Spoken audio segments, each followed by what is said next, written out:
Plus, we'll discuss another very important topic. How do we protect the power electronic switches? And of course, then how do we protect the converter where these switches are being used? So in part A, we'll discuss about Snavas circuit, which is used to protect the devices against DIDT and DVDT. And mainly there are two types of snowers, turn on and turn off. So first let us discuss this turn off snubber, why we need them and how you can design them at basic level. So assume that you have a power electronic converter, maybe a let's say buck converter, which actually we have been studying for understanding the switching behavior.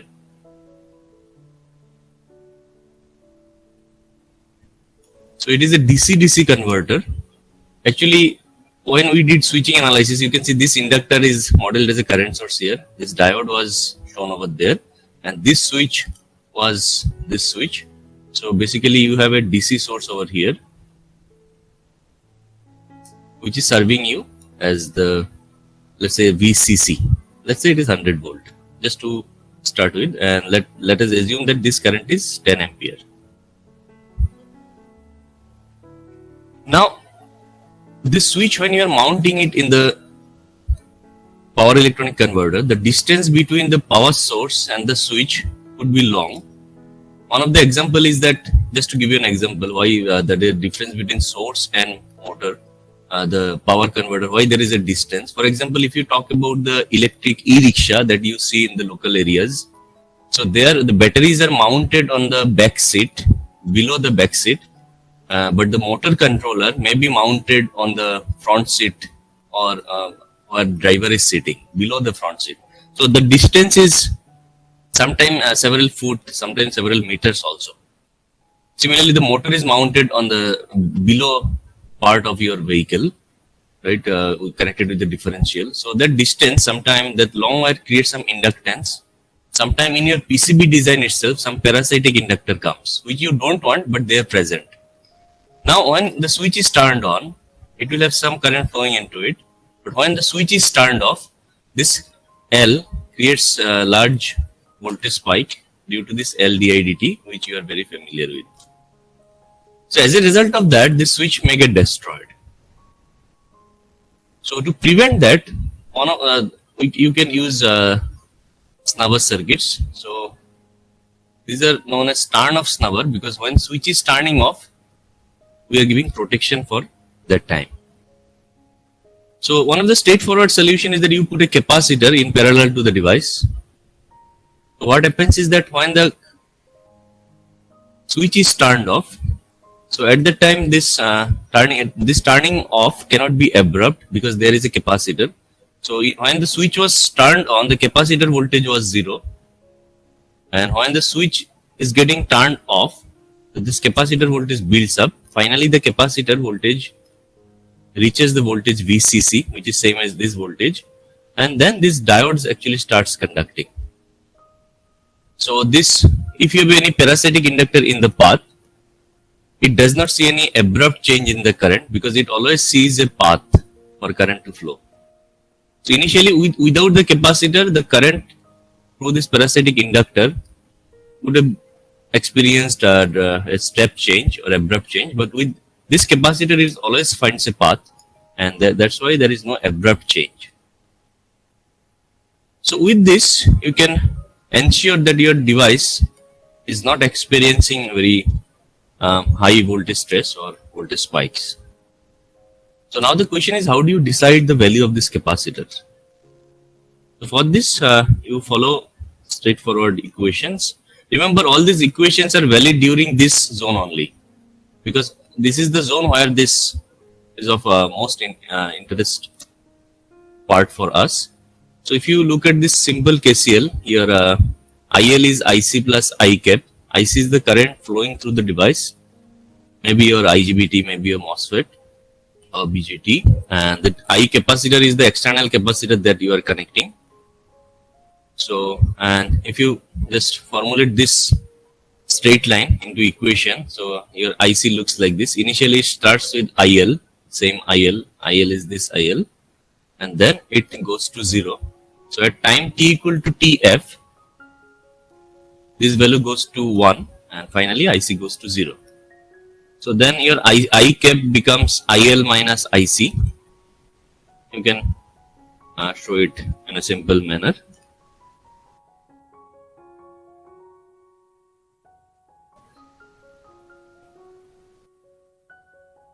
Then if you integrate this equation for a period 0 to tf, tf is the falling current slope, the time during which the current falls. So if you integrate this capacitor current, you get the voltage expression, and from this you can calculate how much capacitance you need for your number circuit. So this VCC is the DC source, this DC voltage. IL is the current that is flowing through the inductor. So you can design it considering the worst case scenario. This TF you can get from the data sheet, and that is how you can calculate this capacitor value C. Now problem with this kind of solution is that, so when switch is turned on, the capacitor voltage is 0. Basically it is VCE when switch is on. But when switch is off, this capacitor sits at a voltage which is at VCC that you have seen in the last slide. But again when the switch is turned on the next time, so this capacitor, since it is already charged to VCC, so it should go to VCCE again when you are turning on the switch. So as a result, there is a high current flowing through the device, because you want your capacitor to be discharged so that the device goes into hard saturation zone. So this increases current stress of the device. So your device must be capable of handling that, which sometimes is very difficult. So what you do is that you connect a resistance in between, so that when the capacitor is discharging through your switch, so there is some resistance in the path to limit that discharging current. So how do you calculate this resistance? So through the device, when the device is getting turned on, it will have two components of current. One is this IL, another is this. So remember, this capacitor is sitting at VCC, which is the DC source voltage of your converter, for an example. So this is the current coming from your I cap, and this is the load current. So this combined current should be less than the maximum current rating of your device. So this you get from the data sheet. And from this, you can calculate what is the value of R. But you have to remember this,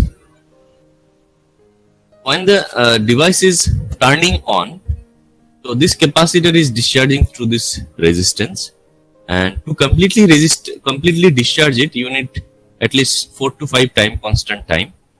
So to completely discharge the capacitor, the T on minimum, which is the minimum turn on time of the switch, should be higher than this 5 RC to make sure that the capacitor is discharged before this device is turned off. Because if the capacitor is not discharged yet, let's say it is almost near its full previous state voltage.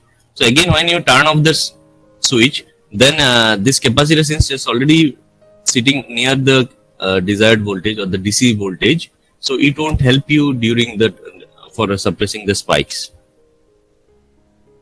Because if voltage is higher, it can't take much current into it. That is why T on minimum should be the minimum time for which the device should be turned on, so that the capacitor can completely discharge and it gets ready for the next turn off interval. So you take a decision, you select a R based on these two requirements, and that's how your job is done. But problem with this kind of solution is that,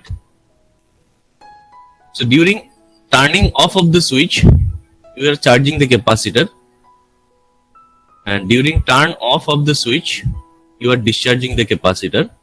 So this is a homework to you. For both the cases, calculate how much energy is lost in the resistance. So in both the cases, there is some current flowing through the resistance. So you calculate that and figure out how much energy is lost in the resistance.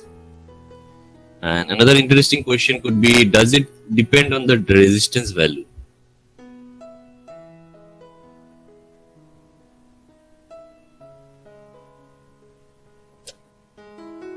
Now, due to this resistance, when the device is turning off, you want your capacitor to be quickly charged so that the transition is as smooth as possible and you avoid that voltage spikes, current abrupt change. So one of the strategy, and also while turning on, if you put a diode like this, so when the switch is turning off, if there is any leakage energy in the parasitic inductor or some part of your device layout, so that can quickly charge the capacitor through the diode, and when discharging, the resistance comes into picture. So this is famously known as RCD snubber. So when the switch is turning off, so to charge the capacitor, you follow this diode and capacitor path, and while discharging, you follow this C and R path. So roughly you can assume that most probably you will be saving some energy by doing this. So again, you take a homework and calculate it. Maybe you can send me the answer and I'll verify that. And a dual of this is the turn on snubber, sometimes known as series snubber. So in previous case, we were worried about some parasitic inductance in the layout. Here it will be the opposite case. You are assuming, or if you are expecting some parasitic capacitance, let's say some parasitic capacitance there between your VCC and maybe your device layout. So then when your switch is turned on, your switch may experience high current, because if this capacitor is charged through some value, and you are turning on the switch, that capacitor will try to discharge through the switch, and that is how you will basically experience a very high current through the device. So to prevent that, you can put an inductor in series with the switch to prevent this kind of high current DIDT. And when the switch is off, you must provide a discharge path for the inductor. So that is why you are using this R and D. So all this equation here is again straightforward. It is, if you understand the turn off snubber, it is just a dual of that. So all these equations are almost similar. Mostly the voltage and currents are reversed, so you can quickly check them out. And finally you get the value of inductance. And also when the device is turning off, finally remember this VCEO is the maximum collector emitter voltage a device can withstand. So right now, when there is no this kind of element present over there, when the device is turned off, the voltage VCE during blocking is same as your VCC or VD, this voltage. If this kind of elements are not there, so this collector is directly sitting over there and emitter is directly connected to the negative of the source. So VC blocking same as VCC, but with this kind of additional arrangement, so then you have to, so this is the VCC, then the current will be flowing in this path. So you have some voltage drop here, then some diode drop here. So you take care of those values, and their summation should be less than the maximum voltage which your device can take. From this, you calculate what is your resistance requirement, and you have to ensure that the minimum turn of time, so that the inductor is totally discharged. Like our previous case, capacitor was supposed to be discharged when the switch was, there should be a minimum turn on time. So here it is minimum turn off time, where the inductor energy should be dissipated so that it gets ready for the next switching cycle. So again, it should be more higher than 5 time constant. So based on this, you calculate them, this R and L values. Remember, there are several other snubbers also. We have just discussed only very basic circuits for snubber and how to calculate those RC values.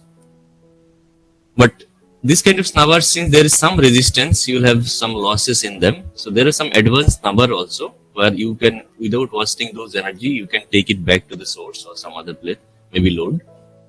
So those things we have not discussed. Maybe if you are interested, you can read it further. But as you can see with snubber also, there will be some additional losses. And as you know, as switching frequency increases, so those loss will also increase. So you have to decide your heatsink based on some losses that is happening in the snubber also. That is why that homework will help you to calculate how much energy you require.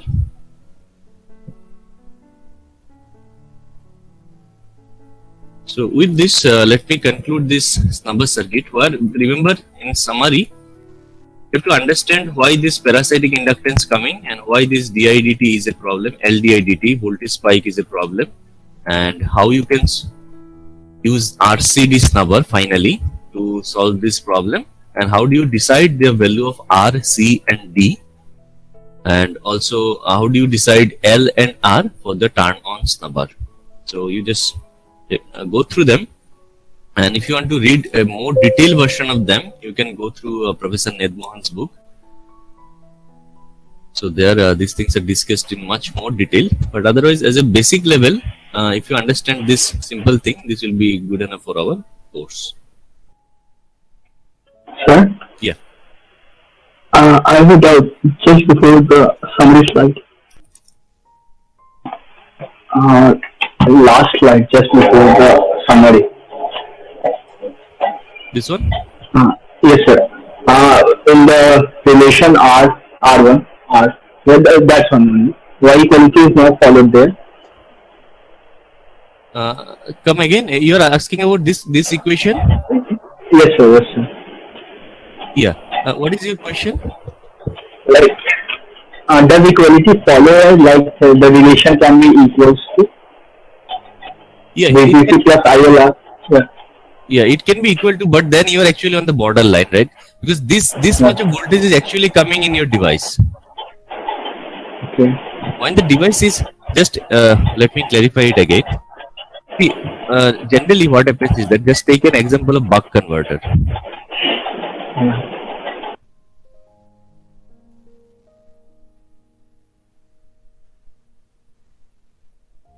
So this is a simple step down DC-DC converter, which you will study in much more detail in next few classes. So when, let's say this voltage is VCC, which we are talking about. So when the switch is turned on, current flows in this path. When the switch is turned off, the current circulates free wheels through this diode. So when this diode is conducting, that means this potential and this potential are same, assuming it is an ideal diode. So that means this point is actually sitting over there. So voltage coming across the device, which is VCE, is same as your VCC. This part have you understood? Yes, sir. Yeah. So the VCE during blocking, when the switch is off, is same as your VCC, and this should be less than the maximum collector emitter breakdown voltage, right?